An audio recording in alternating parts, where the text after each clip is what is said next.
There is long-term relationships, casual dating, flings, and there is travelers flings. That is a whole category of itself. If you're a traveler, this one is gonna hit home. And it hits home for me. I've been traveling from country to country since 2018. And I know a lot of people talked about this relationship from different angles, like the narcissism angle, but add to that Emily being a traveler and Ross being a local. Now let's talk about this angle and how that context can affect a relationship and the attitude of people in general. And if you're planning to travel to a different country, you're gonna need to listen to this to save yourself from a heartbreak. So Emily was very criticized in the first scene and portrayed as like being an evil witch. For travelers, this scene was like another duh, of course she's acting this way. But let me simplify it or paint it in a different way for people who haven't traveled abroad or took a plane from a country to another. So let's say you take a long ride, a long bus ride, 6 hours uphill, thousands of feet above sea level. You're sitting on your seat for that long, or maybe you stop every couple hours to stretch your legs, you get your meal, but the air is getting thinner and thinner by feet. Your ears start to feel like clogged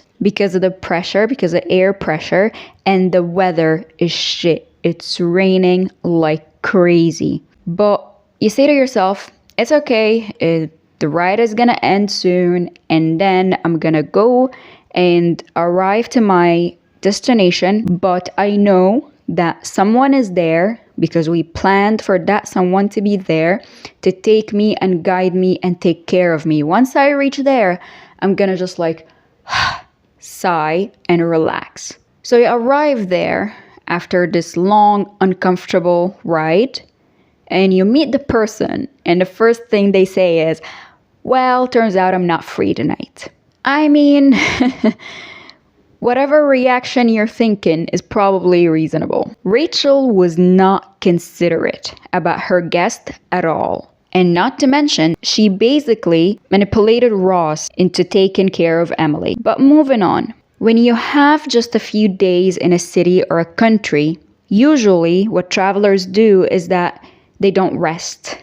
They want to see everything because they rest at home. They're here to see the city. They didn't travel from a country to another to stay in a hotel room. They could do that in their place, right? And this might seem irrelevant to what we're trying to say, but believe me, this is the theme of the relationship between Ross and Emily. So what would travelers often do is that they wake up and they look at the tourist attractions on Google Maps. That if they haven't even already booked tours, but they wake up, go and have some local food for breakfast outside, go on tours or go see the tourist attractions, and they only come back to their hotel room or hostel, depending on which type of traveler you are, to sleep. And that's it. So you're excited about everything, local food, the local language, traditions, sightseeing, nightlife, or even the little things like deer eating fruit out of the orchard. So you're excited, you're being your fun self, you have this, you're not bringing your serious self here. The serious self is for work back home. The calm, introverted self, or the one that needs a break, needs a breather, is back home. You're here for a few days, you're gonna see everything, and you're gonna be excited about everything, you're gonna be adventurous, you're gonna try everything new. Whether you would do it back home or not, you would go crazy, you know? That's what traveling is about, you know? People go outside of their comfort zone to try new things. And you know what is one of the new things that people try? The local dating scene. Believe it or not, but I've seen this many times. There are tons of people, which is not great, honestly. I don't agree with it very much, but there are tons of people who they would have their life at home and they would go to a different country and then they'd be like, there's no rules here. I'm gonna be a completely different person. Some people even make up names. And it's a fun thing. They don't consider it a serious thing. They'll be like, I'm just gonna try to be a different person here for fun. I don't judge them. It's just not my thing, but I truly, truly don't judge them. A lot of people do that. And it's like a collective silent agreement between travelers, I would say. Also, the flings and the situationships is another silent agreement between travelers.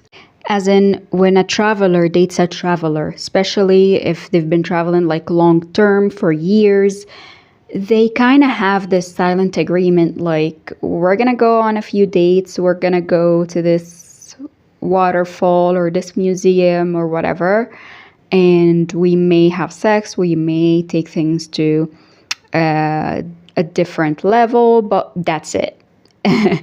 They don't even have to break up or anything, which is kind of sad, but this is just how it is, because with long-term travelers, they just move from a country to another. It's just the way it is, But when a traveler dates a local, usually only the traveler knows that it's just a fling, which is probably why Emily didn't tell him about Colin until he started to take things seriously, So let's talk about the traveler's flings for a second. So what happens is that you meet somebody in your hotel or hostel, or you meet somebody on a tour that you planned or whatever, right? Drum circle, whatever. So the first question that people ask is, when are you leaving?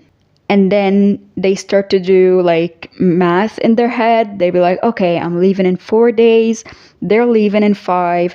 We could probably make the best out of that. So you wake up, instead of going for breakfast by yourself, you go to breakfast with that person. You go sightseeing together. You be travelers together. You do everything that I just mentioned together. You want to wait until the third date to kiss, but you're leaving in 3 days or 4 days, so what the heck? You kiss on the first date. And what date? You don't even have time to go to a fancy restaurant and take things slow and blah, blah, blah. Your sightseeing are your dates. You're exploring new things together, you're trying local food, you're being adventurous together. And you're doing things that you wouldn't normally do back home together. So what happens is that the mind tricks you sometimes, is like, oh, I'm being that much fun with them. So the mind starts to register them with fun. When you have a few days together, or a week or a couple of weeks together, you do everything that you normally do in a month or two in that amount of time, in that short period of time. And moving too fast is a very unhealthy pattern in relationships, because you don't get a chance to really process things. You don't give the other person a chance to process things. And that's something that a lot of narcissistic people, almost all narcissistic people, rely on, is that they don't want to give you a chance to think. They want to literally love bomb you, like love me, love me, love me, love me, kind of a needy energy. So you don't get a chance to process and even hesitate, right? And we will see Ross doing that later in the relationship, because they do it in the beginning, in the love bombing phase. And then later, when they do something wrong, they love bomb you again. Or Dr. Romani calls it the hovering phase. And you will see Ross doing that. And they do it very intensely. It's very intense, and you don't get a chance to think. They don't want you to think. But back to Ross and Emily, she tells him that there's someone else. Remember what we said earlier about how travelers, when they go, not all of them, some, when they would go to a different country and they would kind of adopt a whole different identity, That's what Emily did. That's not a good thing. She was like, I have my life there. She had Colin, but when she went to America, it's like, oh, a new culture, a new thing. Why not have a fling and then I'll go back to my life? But the fling kept going back to her. The fling told her he loved her after a couple of weeks. It's so intense. It's so exciting. It's an adrenaline rush. It's like, yes, someone fighting for me. It feels that way. And it's confusing to the mind. And Ross does lots of things that he hasn't done before with Emily. He pierces his ear. He signs up for helicopter classes. And he says the line that explains to you why those flings, this traveler's flings, don't work. He says, she's leaving in 2 days. I don't have to do it. Honey, you don't have to do it anyway, whether she's leaving or not. But he's not acting himself. He also says, when I'm with her, I'm a different guy. I love that guy. So he's not fully himself when he's with her. He played rugby for the very first time, even though he played rugby for a different reason that we talked about in Ross and Monica's video. It's his fragile masculinity. He needs to prove that he's more man than anybody else, especially her ex, Liam, right? That's a different topic, but... And bless Emily for being so fun and supportive of Ross going for his first rugby game and asking the lads to go easy on him, telling Ross about the guys' weak spots, and really helping him from outside. And after the game, she was also very happy that he was happy. I thought that was very sweet. She was also keeping her fun spirit that we talked about earlier. She made a joke about the museum, and Monica made a very smart joke that I don't know if she meant it, if the writers really meant that, but given that maybe 99% of the things in the British Museum aren't really British, this joke hits differently. I don't know how museums work in England, but here you're not supposed to take stuff. The main thing I want to emphasize on, in these type of flings, you're not always who you are, because you are adventurous, you're trying new things. So maybe the other person would love your adventurous nature, but they don't really know who you are. They don't really know what you like for real. Not because you're trying something new. What do you actually like? What you are like when you're coming back from work and stressed. What you are like in your day-to-day life, not when you're on vacation. That's a different context. And Colin could have been a good guy. When you have a relationship for a very long time, of course it's not gonna feel exciting. And you know who was saying this? Ross. He was saying it to Rachel after they played this little game about the weirdest place, right? And she was talking about passion and she wants that. And Ross told her that passion fades away eventually, but what really matters is feeling safe and all of these good things, right? So if only he told that to Emily, because she had probably a good relationship with Colin. We don't know that context, but just because they didn't have that excitement doesn't mean that it's bad. They probably had excitement when they first started dating, but after years or maybe months of dating, you're gonna need to reignite the spark. You're gonna need to do some things in your relationships to bring it back to that excitement. And as Ross said, passion is overrated. So let's call it what it is. When Emily found excitement with Ross, along with this adventurous spirit that they both had, she chose to cheat on Colin. Let's call it what it is. She cheated on Colin with Ross.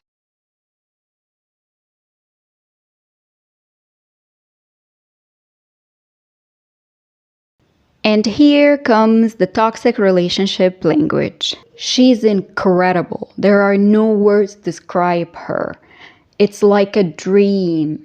Remember the last video about Wizard Liz and Landon? Remember your toxic relationship or relationships. When you find yourself saying these words after you meet somebody for the first time or the first week, that is a red flag. They are my soulmate. All of these abstract type of language, magical language. But here is what Ross says that explains why Rachel was very jealous. For two reasons. Obviously, their history. Ross and Rachel. Rachel and Ross, right? But there is something very fundamental he talks about. He started to feel happy for her and Joshua when he started to feel happy with Emily. There is this Buddhist meditation that tells you to sit down and think of your friends, people that you love and people that you don't particularly love, and feel happy for them. Rejoice in their happiness and successes. Happiness that they achieved in the past, things that they are achieving right now in the present, and the successes that they might achieve in the future. And boy, oh boy, you don't know how hard this meditation is. Try it. Actually, try it. And you would be very surprised. When I did it, I was actually like kind of furious at myself. Like, come on, why aren't you? Why is it so hard for me to feel happy for so like I'm fine. Like when I look at a it sounded like Ross. When I look around where I am and all of that, everything sounds good. But when I thought of someone more successful than me or has something that I wish I had, it was a bit hard for me to rejoice in their happiness because I'm human, you know, and I'm not a Buddhist monk. Buddhist monks are human as well, you know. They train to get good at these meditations, you know. That's a different topic. But Ross here tells us why he wasn't very happy with her and Joshua, and why Rachel was also not very happy with him and Emily going to Vermont. And you will see it when in the scene when she's like, "Oh, I'm so happy for you," punch. And then there is her last day and last night in America and with Ross. So Ross made this whole plan trying to make her last day very happy and good for both of them to really enjoy a romantic time together. And then Rachel is like, fuck your plan. We're doing this for me and Joshua. We're having this fake party for me and Joshua. And then Emily actually enjoys her fake party and she talks to his friends and everything. And she sees Ross's pictures, his childhood pictures. And then Rachel asks Ross, "This girl is watching your pictures, talking with your friends and sister. You don't do that if it's just a 2-week thing." My reply to Rachel, yeah, you do that. If you're a traveler, again, remember when we talked about travelers? There are no rules. You're leaving in 2 weeks, so why not? You're gonna be like, "Oh, I'm leaving in 2 weeks, and we said that it's a 2-week thing, so no, Monica, I don't want to see his pictures." No, you do watch the pictures. Monica offered to see the pictures. Yeah, you're gonna nod and be polite and watch the pictures. It's not that big of a deal. And then even Monica middles in the relationship when Ross comes and tells her that he just said his goodbyes with Emily. And she's like, "You have to live the fantasy and blah, blah, blah." What Monica didn't know, what Ross didn't know, what a lot of people don't know is that even after flings, you feel sad. When you lose any part of you, after any loss, after any end, there is grief. Grief isn't just for someone's death. You grieve after a relationship. You grieve after a 2-week fling. You grieve when you get fired of a job or when you quit a job. You grieve at the end of a lot of things. So what he was feeling was normal. What he should have done is being home, feeling sad, and even crying about it if he wanted to, until he no longer needed to cry and moved on with his life. But what happened was Monica middling in the relationship and he going along with it. I would say this whole Emily thing happened because of Rachel and because of Monica. And of course, like, Ross is not a puppet, right? He made his own decisions and he agreed, of course. So moving on, long story short, Emily goes back to the US and she leaves Colin and she's totally with Ross. She goes back and forth. And every time she leaves, Ross is sad and he wants her to move in with him. And she's like, well, you move in here, but he's like, my son is here. I can't leave my son. And she's like, well, I mean, moving in the US would be something far in the future. It's like, if we ever decide to get married. So he's like, light bulb moment.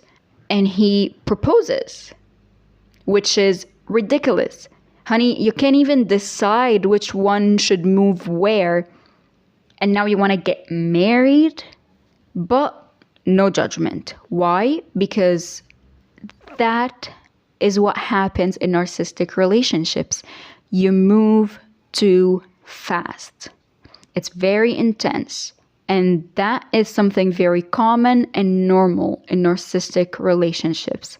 You don't get time to think. Remember what I said earlier? You don't get time to process. And they're not saying anything wrong. They're saying something maybe different, not normal, getting married after a few weeks. But Ross asks her, Ross actually says, like, it's not normal, but does that mean that we don't get to do it? And he's got a point, but the point is kind of wrong, especially when it comes to marriage, And again, I'm not judging at all. Tons of people done that. I actually have done that. Moving on.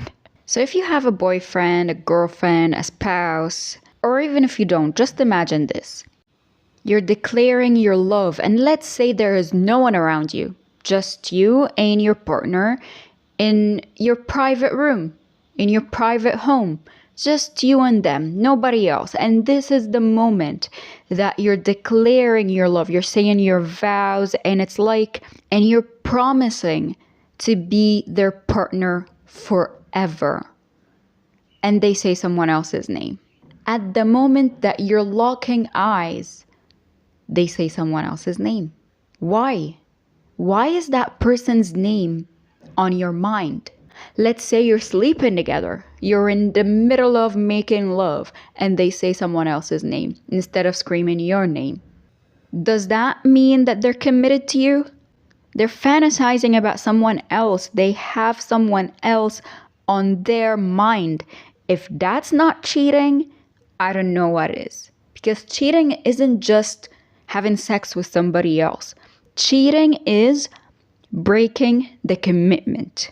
And I want you to imagine this. I don't know if you're familiar with Charlotte Dobre, but she has this YouTube channel and subreddit, and she makes videos reading those posted on her subreddit or other subreddits like Am I the A-hole, Bridezellas, and all of this stuff. I want you to imagine this Ross and Emily story as a subreddit that Charlotte Dobre is reading. Am I the a-hole for asking my husband to stop talking to his ex after he said her name instead of mine on the altar? Come on. So Emily, of course, is in shock. She wants to leave. She wants to bury her face in the sand. And she leaves. She wants to take her time to process, accept what happened, whatever her mental state was, she was definitely fucked up, right? So she wants to take her space, but what happens? Ross does not take no for an answer. What do you mean you want to take your space? You must talk with me right now. He blasts her phone, her family's phone, her cousin or her uncle, I don't remember, but he is invading someone else's privacy. It's not just about Emily now. He's invading her family's privacy so she can talk with him. He doesn't want to give her a chance to come up with her own decision. So of course he hovers her and he's over apologetic. And that's the thing about narcissistic people. Like, did you know that it takes an average of 7 times to leave a narcissist. And that's not because the other partner is dumb or anything. No, it's because the narcissists are over apologetic and they make tons of promises and they cry and they're like, give me a chance and don't give up on us, and they kind of shame you for leaving. And that's what actually Ross did when he slept with the other lady when he was with Rachel, and she was of course shocked and like didn't trust him, but he was like, but he was shaming her for wanting to leave, and he was like, you want to give up on us and for one mistake. However, we do see some progress from Ross this time. This time he does take accountability. He's not trying to say, like with Rachel, he was like, we were on a break and all of that shit, right? With Emily, he acknowledged that he did something not very good, and he's doing everything. He's moving, he's selling everything that Rachel touched, and he's doing whatever he can, right? And eventually, when he asks her, like, this marriage is not going to work if you don't trust me. Can you trust me? And she says no. And he takes that. He takes it. He doesn't beg. He doesn't, even though he did. But eventually, he does take no for an answer. Eventually. And why did all of this happen, Emily and Ross? Because they took a traveler's fling too seriously. If you want to take a traveler's fling seriously, if you want to take it to the next step, you should take it slower than how you would normally do your regular relationships. You're going to have a long distance relationship, and texting with somebody is completely different from actually staying with them, living with them, seeing how they act and react in their day-to-day life. Even having video calls is different from living with somebody. And meeting somebody like at least once every week is different from meeting them for a week every couple months, or meeting them for a month every 4 months. It's different. Context, context, context. If you're a traveler or you're planning to travel, if you want to have a fling, have fun. If you want to take your fling to the other side to extend and actually see what's up, say that, okay, we had a good time. Let's see if it's gonna be the same if we take it seriously, if we actually date. So, hope you liked the video. What are your views on Ross and Emily? Let me know in the comments, and feel free to like, subscribe, and so on and so forth.